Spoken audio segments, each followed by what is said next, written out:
guys, welcome back to Queens of Leisure. Today I am channeling my inner auntie, and it's for a good reason. Just thought it was fitting for this video.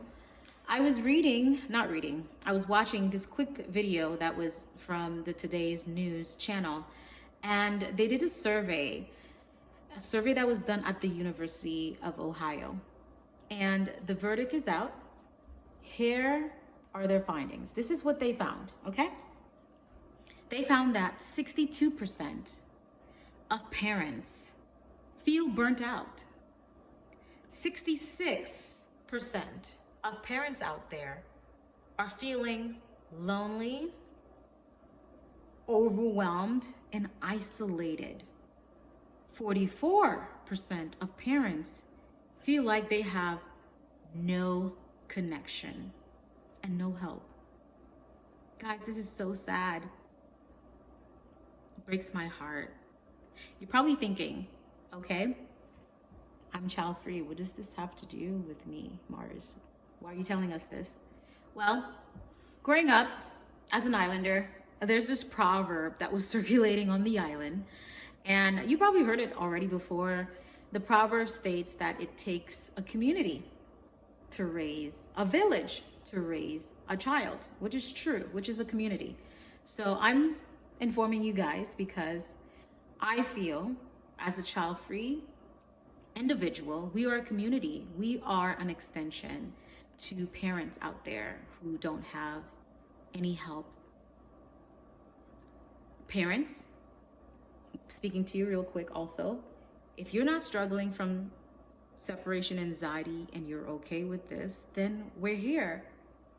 Child-free people, child-free community. How can we be of assistance to them? You're thinking, what can I possibly do? How can I possibly help? We can do so much. We have all the time in the world. We're free, okay?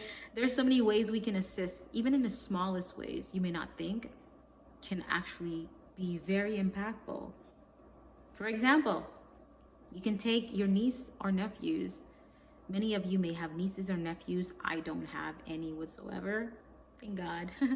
So we don't have any nieces or nephews, but for those of you who have nieces and nephews, please try connecting with them now when they're small. Time is fleeting. You're gonna bat your eyes and they're gonna be teenagers. Wait, are you gonna try to connect with them then when you were essentially like not even present in their lives when they were younger? Be there now. This is when they really need you. Connect with them now because they're so young, they're so open, and they're so adaptable. This is where we can train them, we can teach them everything that they need to know that is good manners. We can teach them how to be confident. We can teach them how to regulate their emotions. We can let them know that they are loved and what their Heavenly Father says about them, that they're young little kings and queens. We can pour so much into them, teach them a different language. If they're into sports, connect with them through sports. If they're into art, connect with them through art. If they're into music, connect with them through music. There's so many things we can do.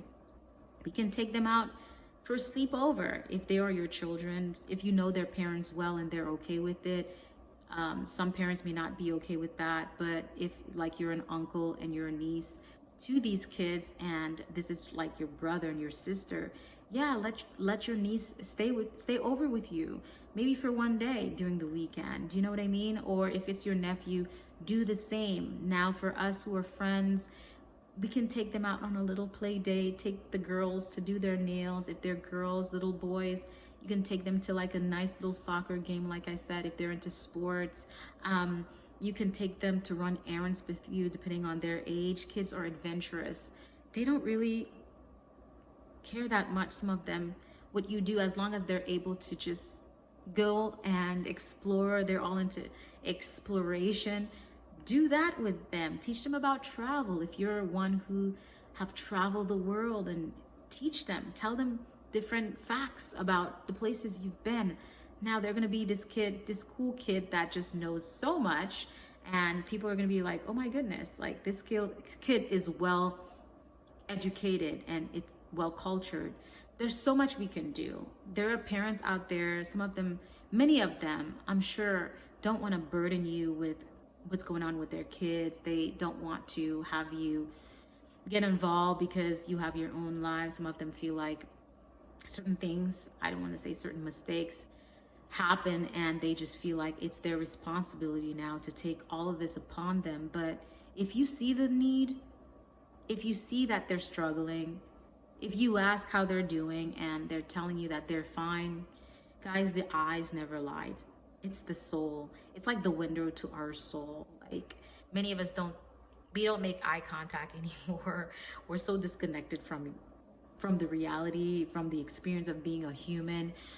We don't practice discernment anymore, or intuition, where we sense something is off and we're not, some of us are not even able, we don't even know what that means to get in touch with that. But if you pay attention, close attention to people, you're going to be able to read them. If you're looking at this parent and you're conversing, and it seems like, well, from the outer, yeah, they're smiling, but when you look in their eyes, it's just not making sense. It's not connecting.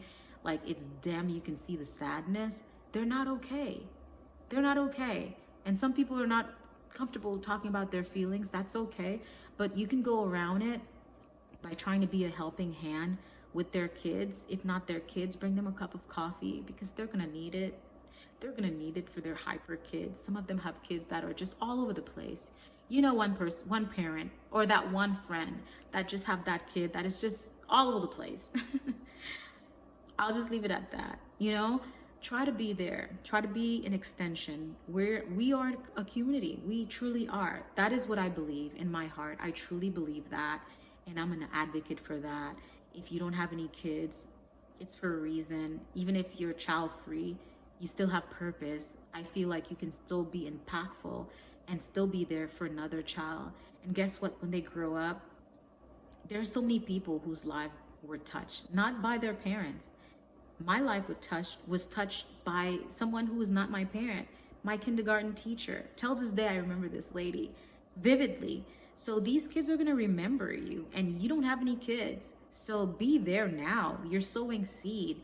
You're actually, what's the word I'm looking for?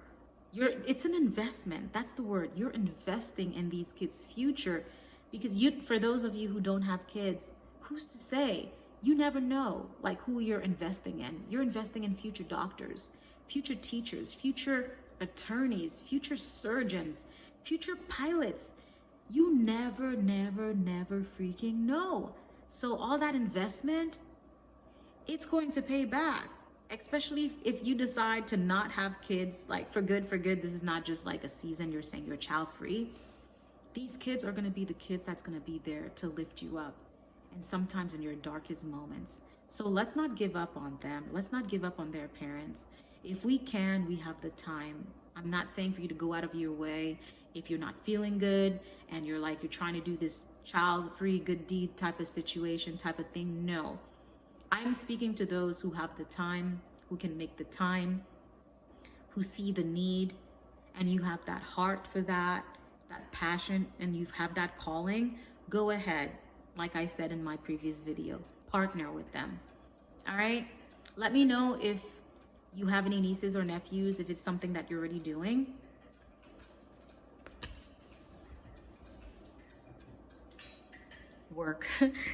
If it's something that you're already doing right now, and share, how are you showing up for these kids in your community? How are you being there as a child-free individual who want to make a difference, who want to invest in the future? Because Whitney said it, guys.